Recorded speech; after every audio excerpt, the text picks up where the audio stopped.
Welcome to my off-grid adventures. I'm Frank, this is my puppy Pumpkin, and we're glad that you're here with us today on this rainy Michigan afternoon in late July.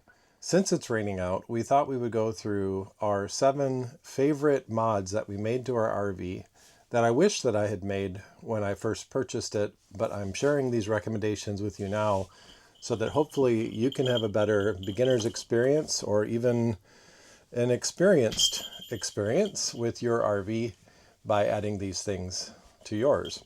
What I'm going to do in this video is just walk through why we have them, show you some footage of these things, share the prices of them with you, but I'm not going to go through the installation process because I don't think that it's very complicated for any of the things that we're going to go through. And for those that do require a few steps, I already have some dedicated videos to that installation. So I'll put links to that in the description. There are 4 things that all of these 7 products share in common. First, they were under $50 each. In total, they only cost $210. Secondly, they are all easy to install, some of them requiring no tools and very little time. Thirdly, they're each related to one of 3 categories. They're either about saving space, they're about comfort, or they're about convenience. And the 4th thing that these all share in common is that they can be found on Amazon. So you can quickly find and purchase any of these items by going to the links in the description, which are Amazon affiliate links, and that goes to support our channel. So thank you for that.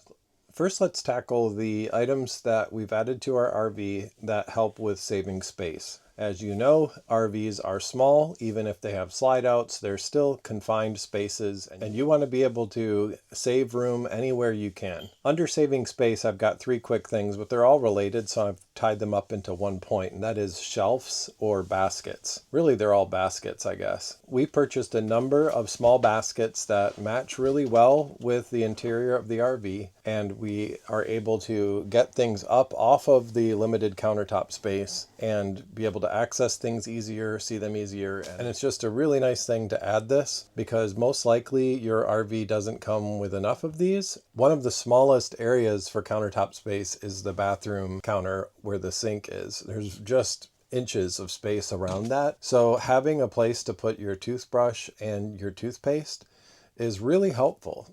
So the first of these 7 recommendations is to add some shelves. And I bundled these together because you might not need all 3 types, but I wanted you to see the kind of shelves that are very reasonable to purchase. The next 2 items are both related to comfort. And the first is one of my favorite upgrades. It is a new shower head. Even the most expensive RVs often come with a very low quality, low pressure shower head. I have a video dedicated to this, but I just wanted to mention that this is very worthwhile. You'll get cleaner faster. You'll be able to get your shampoo out of your hair and the soap off your skin quicker with the water pressure that comes off of this. It doesn't take any more water because with the ones that come in an RV, there's such a light pressure that you have to use it longer to get clean. So you have a more pleasant experience. You'll enjoy taking showers again, and it only costs $22, $23 for that. So it is a really easy upgrade. You just unscrew what's there and screw this one in. You'll be able to swap that out in minutes and be very happy with the result. The next item for comfort is this fan. These fans are something I just recently discovered maybe a month ago, and I actually bought 2 of them. I really like these for a few reasons. One is that they're small and compact, but they put out a decent amount of air, and they're so easy to place in just about any location you could want. There's a hole in it that you can use to hang it from a screw. There's another type of hole that you could use for a hook, and then it has a clip built in. And it turns at all these different angles. And one of the reasons that I purchased this, there's actually 2 reasons that I purchased it. One is that my wife really doesn't like having the wind of a fan on her at night, and I wanted to be able to place the fan precisely so that it could be fully on me like I love, but not hit her at all. So I was able to mount this on the wall in front of my head, and it just kind of faces toward my feet and doesn't bother her at all. The other reason is that it's small and compact, and I had been using some DeWalt fans, which I still use for other reasons, especially when I'm outdoors and need something more powerful. But they're a little bulkier, they're larger, and they're heavier, and I just like how this will be lighter and easier to take around with me, especially inside the RV. The rest of our items are all related to convenience, and the next three are all types of lights. The first two are motion lights, and motion lights to me are very important in the RV because of that convenience factor. There are a lot of dark corners and places in your RV, especially when you're in the back bedroom. And when I open the closet to the right of the bed to get at my things, it's so dark I could hardly see into that space to find what I need. So I purchased a pack of 4 of these motion sensor lights, and they attach just with some double-sided tape and then a magnet that holds it in place. And they work really well, and the batteries last a long time. So I've been really happy with these. I have one in the bathroom, I have one in this closet. I even have one underneath the sink so that when I open that dark space, I don't have to get a flashlight. I can just immediately see under there. I also wanted a motion sensor light in the ceiling of our bedroom, and this is because of the request of my wife, who is shorter than I am. I'm 6'3", and because of that, it's really easy for me to reach across the bed and turn the light on that's above it. But for her, she had to climb up onto the bed on her knees to get at it. And that's just a pain and inconvenient. So she asked to have a ceiling light that had a motion sensor, and that's what this is. What I like about this specific motion sensor is it charges with a USB-C. That to me is important. I really hate the mini USB or the micro USB chargers. So this charges with the ones that you use for most of your devices. But I also like how it has a remote control. So I mount that remote control underneath the area where the bed is so that I can turn off the motion sensing and not have it go on throughout the night as we toss and turn or as our dog Pumpkin comes in and out of the bedroom. The next type of light that I highly recommend, and I wish so much that I had done it when I first got the RV, is that large glass ceiling light that's in the dinette area. Removing that and replacing it with a low profile LED light. The light itself was only $40, and I hit my head on that so many times, and it hurt a lot. That big globe that it had was just in the way. You're always bending over and moving around that tight space, and I would just hit my head far too much.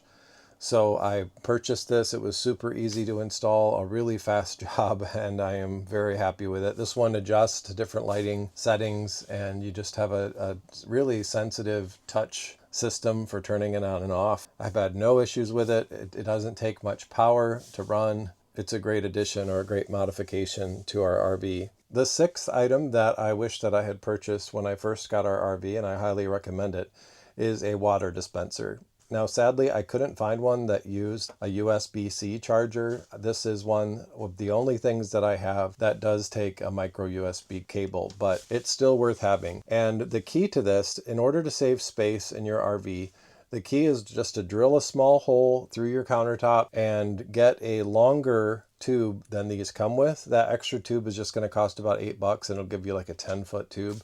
And this dispenser does have enough draw power to pull that up through about 4 or 5 feet without a problem. What I was doing before is I'd put a 5-gallon water jug up on the countertop with this dispenser mounted on top with the normal like 2-foot long tube that it came with. But that's a lot of space. It's like half of your countertop space is then taken up. I like using this for fresh water, and I like not having to worry about how clean the water is in our freshwater tank. So it works really well, but having just one little hole and then pushing that through and putting your bottle underneath the sink is something that I wish we had thought of right away, and it's been a great addition, something we can use year-round even after we winterize things. Before we get to the 2 bonus upgrades that we recommend for your RV, the last of these 7 is getting an outlet extender or multiple outlet extenders.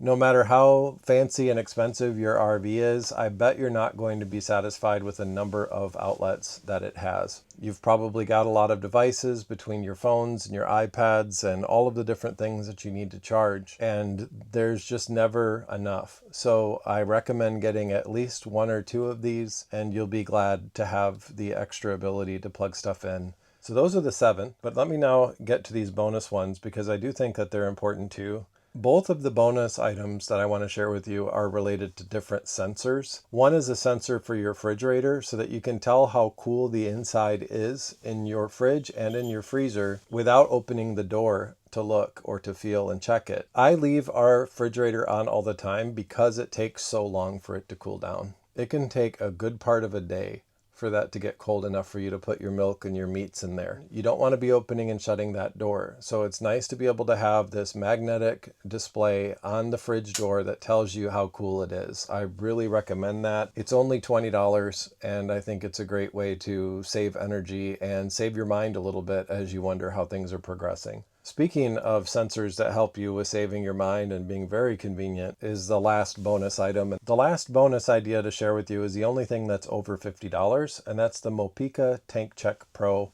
for your propane tanks that are mounted on the front of your RV. I had a lot of anxiety the first year or so of having an RV over just how much gas was left in these tanks. And there are a few different ways that you can try to gauge that, but none of them seemed very accurate. So when I'd lay down to go to sleep at night, I would struggle to sleep soundly because I'd wonder if the heat was going to go out and I'd have to get up in the middle of the night to take care of it. But this is such a convenient way. You plug this little magnetic device on the bottom. It just magnetically attaches to the bottom of your tank. And it worked really well for me. Whether it's a 30-pound tank or a 20-pound tank, it will adjust and you can set it so that it will tell you quite accurately how much gas is left in your system. And then you can tackle getting a new tank on there or going to get it filled before you take a trip or before you go to sleep at night. So I recommend these. They are $65.99 right now each. I bought them when they were $44.99 a piece, and I bought two because our RV had a double propane system. But they have a really convenient app. It's even going to notify you when your gas goes below whatever threshold you tell it to notify you by. For me, I put like 10 or 15%. But I highly recommend that. I think that's a good bonus tip. I just didn't want to include it in the main 7 because of the price point. I hope that these 7 RV mods and the 2 bonus recommendations that we have give you a better RV experience because you have more space to work with, you have more comfort to enjoy, and you have more conveniences at your fingertips so that RVing is more of a pleasure and less of a pain. I hope you enjoyed this video. If you'd like to see more content about living off-grid in Michigan or living in an RV, please subscribe. We'd love to have you join us. Thanks again for watching. We'll see you next time.